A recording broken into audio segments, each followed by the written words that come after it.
Ebola Chrono Plus avec Adiatua Yassal.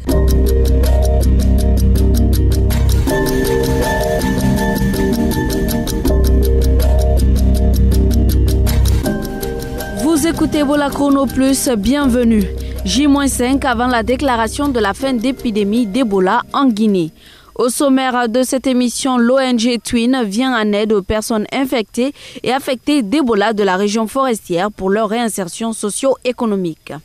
À Zérékoré, le maintien des mesures de prévention contre le virus Ebola fait souvent défaut. Vous suivrez tout à l'heure le constat de notre reporter. Également dans cette émission, l'avis de certains citoyens de Zérékoré sur la fin prochaine de l'épidémie d'Ebola en Guinée. Et pour finir dans la rubrique invité du jour, Fanta Oulen Kamara, survivante d'Ebola, nous parlera de sa contribution dans la lutte contre Ebola.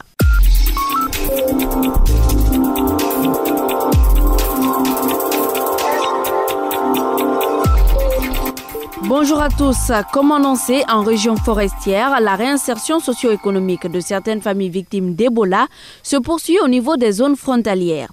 L'ONG Twin, Today Women's International Network, vient d'assister financièrement 40 familles touchées par cette épidémie au niveau des frontières du Libéria et de la Sierra Leone en région forestière. Ce geste vient renforcer leur capacité dans les activités génératrices de revenus. Florent Lama est coordinateur à Twin. On s'est basé beaucoup sur les cas de décès dans ces différentes familles. On a dit oui, vraiment, cette communauté a été beaucoup victime de cette maladie, donc il faut les apporter une assistance.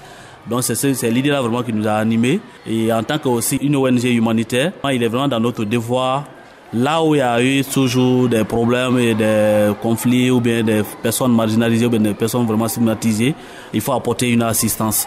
Aujourd'hui, maintenant, nous sommes presque à la phase finale de ce projet. Donc, il faut la réinsertion socio-économique de quelques familles qui ont été identifiées par le projet. Donc, c'est bien que vraiment ça va beaucoup les aider si c'est bien géré. Et le suivi aussi sera fait certainement avec l'ONG Twin et avec ses partenaires aussi étatiques du terrain. C'était Florent Lama, coordinateur à Twin, Today Women's International Network. Comme la plupart des régions de la Guinée, la préfecture de Zérékoré est sans Ebola depuis le mois de mars. Les spécialistes conseillent à la population de poursuivre l'application des mesures d'hygiène individuelle et collective dans les endroits publics pour se mettre à l'abri de toute mauvaise surprise. Pourtant, l'on constate un relâchement dans la préfecture de Zérékoré. Alexis Collier. Nous sommes à la gare routière de Zérékoré. Ici, chaque jour, des centaines de personnes y prennent camions et autobus pour se rendre dans les différentes villes du pays et dans les pays voisins tels que le Libéria, la Sierra Leone et la Côte d'Ivoire. Mais les kits de lavage de mains installés au moment où Ebola était présent n'existent plus. Même le contrôle sanitaire que se faisait avant ne se fait plus. Certains passagers s'en inquiètent. Là, depuis le matin, je n'ai pas lavé les mains. Je n'ai pas vu quelque chose qui est installé. Pourquoi laver les mains? Ça m'inquiète. Moi, j'aimerais que ça continue toujours pour laver les mains. Parce qu'on ne sait jamais. Hein? En tout cas, où moi je suis comme ça, j'ai les inquiétudes parce que je ne connais pas qui est qui. En tout cas, ils ne sont pas vraiment suivis ici parce que le suivi n'est pas correct. Mais pour d'autres, il n'est plus nécessaire d'observer les règles d'hygiène imposées par l'épidémie d'Ebola. Pour eux, la maladie est terminée. L'Ebola est déjà fini, c'est déjà passé. C'est pour cela que personne n'oblige de laver les mains. Personne m'a demandé de se laver les mains. Je n'ai pas vu aussi les trucs là avec on lave les mains. Personne m'a pris les températures. Je vois personne lave les mains, moi aussi, je reste comme ça. Au grand marché de Zérékoré, les cuves d'eau chlorée installées autrefois pour permettre aux citoyens de se laver les mains servent aujourd'hui de poubelles. Les bouteilles de désinfectants que l'on traînait à longueur de journée dans ses poches ou dans les voitures n'existent plus. Comme partout dans le pays, l'argent circule de main en main, mais les utilisateurs ne soupçonnent aucun risque. Ils ont dit qu'il n'y a plus Ebola à Zérékoré. Avant, on obligeait les clients à se laver les mains. Maintenant, on ne force plus quelqu'un à respecter les mesures d'hygiène. Normalement, c'est à l'hôpital que les gens doivent être soumis au contrôle parce que c'est là-bas les malades arrivent.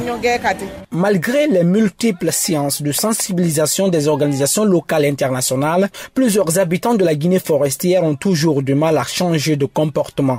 Les plus durs déclarent ouvertement que les microbes n'existent pas. C'est un peu de coutume. De coutume, on n'a pas l'habitude de laver la main du tout. Donc de coutume, nous ne connaissons pas le microbe. Le microbe pour nous n'existe pas parce qu'on ne voit pas à l'œil nu. Cette situation inquiète la coordination préfectorale de lutte contre Ebola, mais elle essaye par tous les moyens pour faire comprendre à la population l'importance de continuer à respecter les règles d'hygiène jusqu'à l'éradication totale de l'épidémie d'Ebola en Guinée. Alexis Collier, Ebola Chrono Plus, Zérékoré.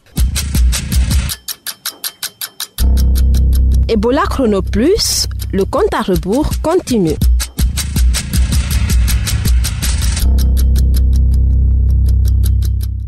Dans quelques jours, les autorités guinéennes vont déclarer la fin de l'épidémie d'Ebola qui a coûté la vie à des milliers de personnes.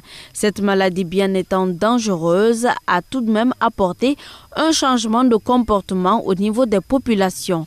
Dans la préfecture de Zérékoré, notre reporter Makansu Mao a tendu son micro à quelques citoyens. Suivez leur réaction. C'est Amadou Paté Diallo. Par rapport au programme de fin d'Ebola, je m'exprime d'abord toute ma gratitude aux institutions internationales, y compris l'OMS, ainsi que nos médecins guinéens qui ont beaucoup œuvré dans le cadre de cette épidémie. Je suis très content par rapport à cette fin parce que ça a créé une grande méfiance entre la population.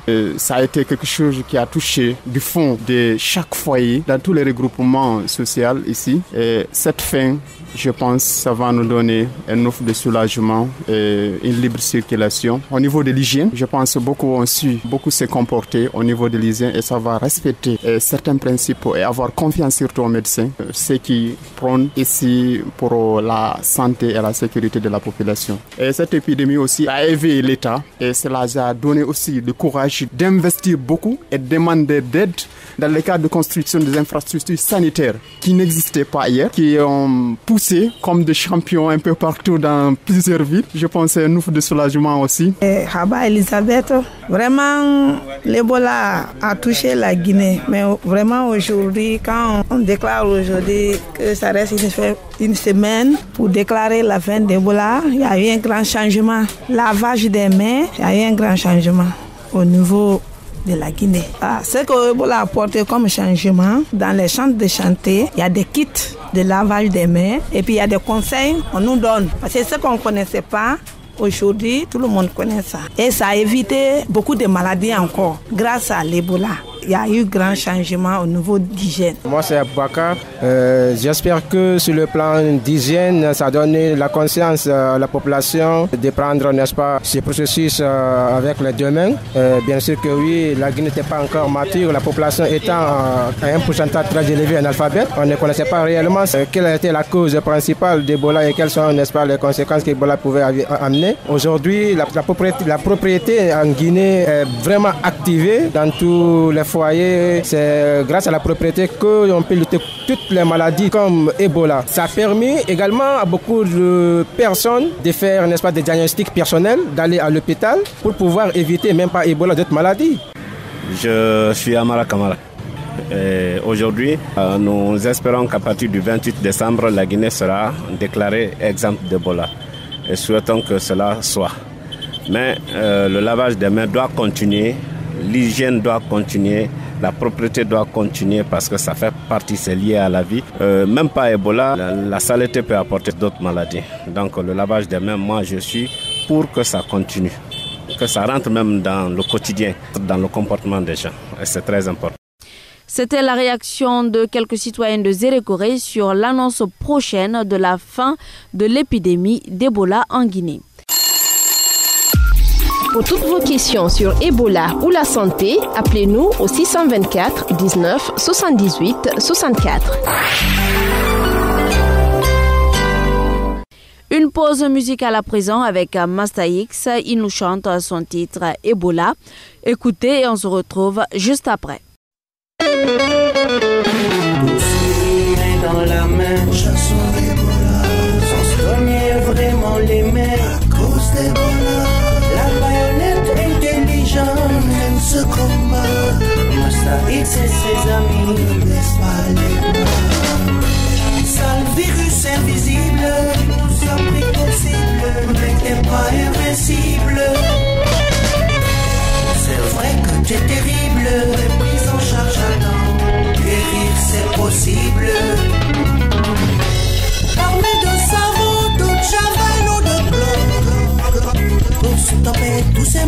qu'on déplore. Unis, on est fort.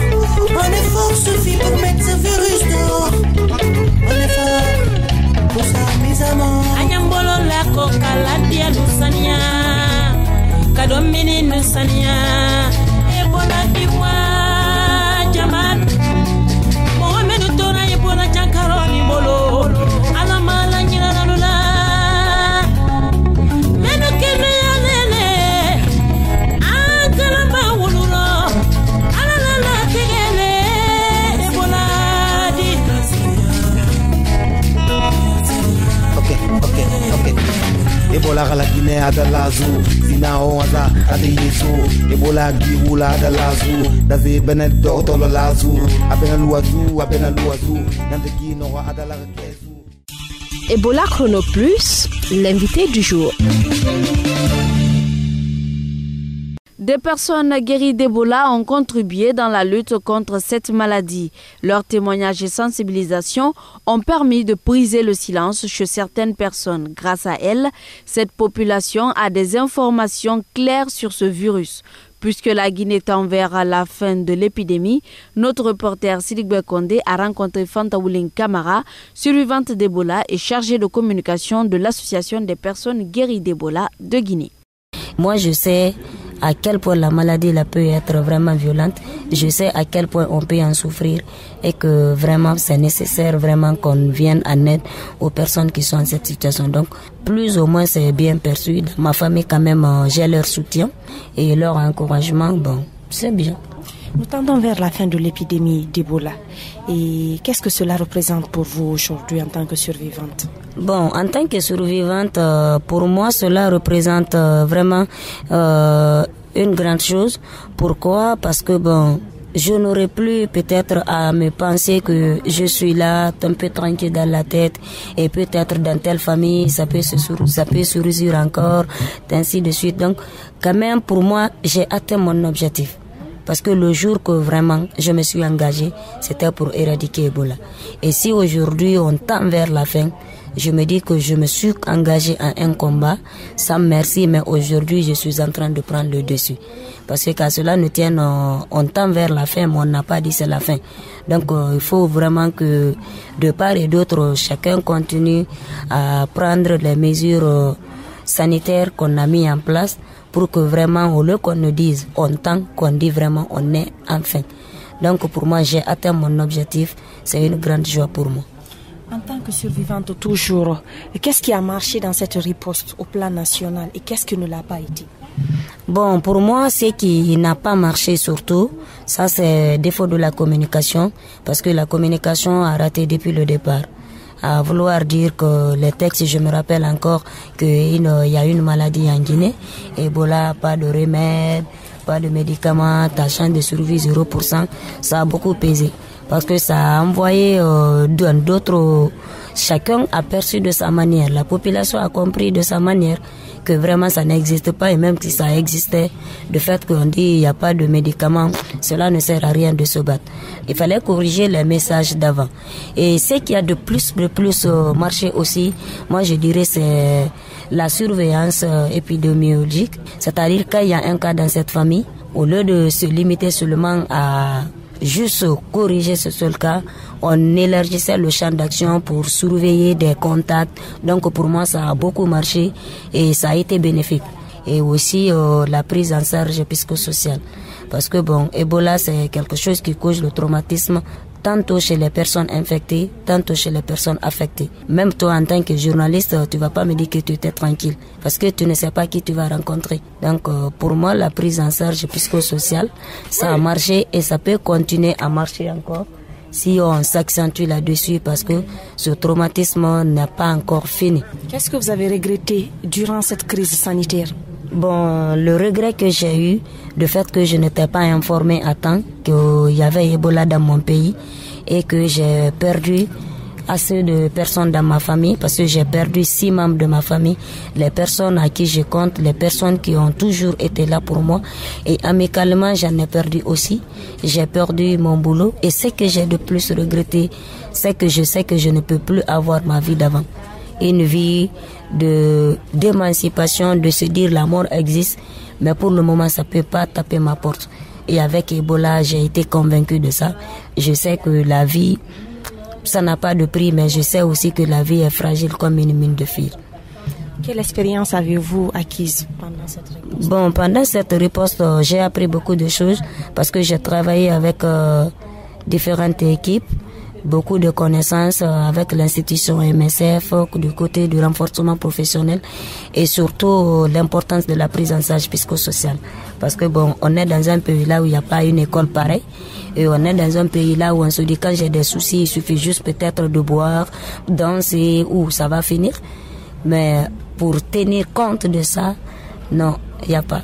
Et là, avec l'épidémie là, ça m'a beaucoup attiré pour dire que c'est très important qu'il y ait quand même dans le pays des structures de prise en charge psychologique, que quand même que chacun se sache que quand vraiment tu as tel souci, là où tu peux aller en parler pour éviter que tu ne tombes dans une dépression totale ou à la folie. Que deviendra Fanta Camara après Ebola? Bon, ça c'est une belle question. Fanta Camara sait que sa vie ne sera plus d'avant, mais Fanta Camara sera une combattante engagée plus qu'à jamais pour vraiment l'acceptation des personnes qui ont survécu à Ebola, qu'on leur voit comme des personnes normaux, pas des personnes qui ont contracté une maladie qui tend vers la fin. Donc Fanta Camara sera une combattante sur tous les plans. Merci beaucoup. Merci à toi. C'était Fanta Oulen Camara, survivante d'Ebola et chargée de communication de l'Association des personnes guéries d'Ebola de Guinée. Ebola Chrono Plus, à vous la parole. Les réponses aux questions des auditeurs, c'est avec Silikbe Kondé. Bonjour. Bonjour Adiatouya Yassala. 2 citoyens ont des inquiétudes aujourd'hui. Écoutons la première question posée par ce citoyen que j'ai rencontré à Kapuru. Kondé Ousmane, j'aimerais savoir, est-ce que le ministère de la Santé a mis un dispositif en place de lutte contre les épidémies? Vu que Ebola, nous avons été surpris par Ebola, est-ce que si éventuellement il y a une autre épidémie, que ce soit Ebola ou une toute autre maladie, est-ce qu'il y a une sorte de barrière que le ministère a mis en place pour pouvoir contrecarrer la dite épidémie? Voici la réponse du Dr Yatara Fassiné. Il est le chef de l'unité de surveillance à la coordination nationale de lutte contre Ebola. Après cette épidémie, c'est que nous allons renforcer la surveillance en impliquant beaucoup plus la communauté. Ce qui se faisait sur le plan de la surveillance épidémiologique n'était fait que par le personnel de santé. Et nous nous sommes rendus compte qu'avec Ebola, 80 ou 90% des problèmes se passant au sein des communautés, parce que la maladie c'est au sein des communautés, la surveillance qui va continuer comme elle se faisait en respectant les 5 piliers du système de santé, c'est-à-dire le niveau communautaire, le niveau sous-préfecture, le niveau centre, le niveau direction préfectorale de la santé, le niveau région et le niveau national. Écoutons la seconde question.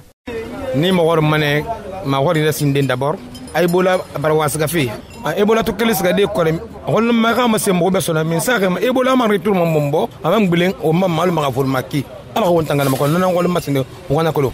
Pour ceux qui n'ont pas compris, Abdoulaye Silla veut savoir qu'est-ce qui peut entraîner la résurgence d'Ebola en Guinée. À nouveau, le docteur Fassiné Yatara. Les résultats d'une étude qui a été effectuée sur les survivants en Sierra Leone, que les virus vivent assez longtemps dans les testicules, donc c'est encore présent dans le sperme pendant un bon moment. Donc ce qu'on conseille en général aux guéris d'Ebola, c'est pendant un bon temps essayer d'utiliser le préservatif comme on se protège contre le sida. Il est prouvé scientifiquement que il y a des animaux bien identifiés qui peuvent être le réservoir de virus, notamment les chauves-souris, notamment les chimpanzés. Donc, c'est pas exclu. Ça peut être un facteur de résurgence de la maladie. À vous la parole, c'est tout pour aujourd'hui. Vos questions sont attendues, chers auditeurs, sur le 624 19 78 64. Merci de votre attention. Merci Silikbe. Ebola Chrono Plus, c'est fini pour aujourd'hui. Rédaction en chef Afiou Amata, technique Cabinet Sano, présentation Adiatouya Yassal. Merci de votre attention et prenez soin de vous. Au revoir.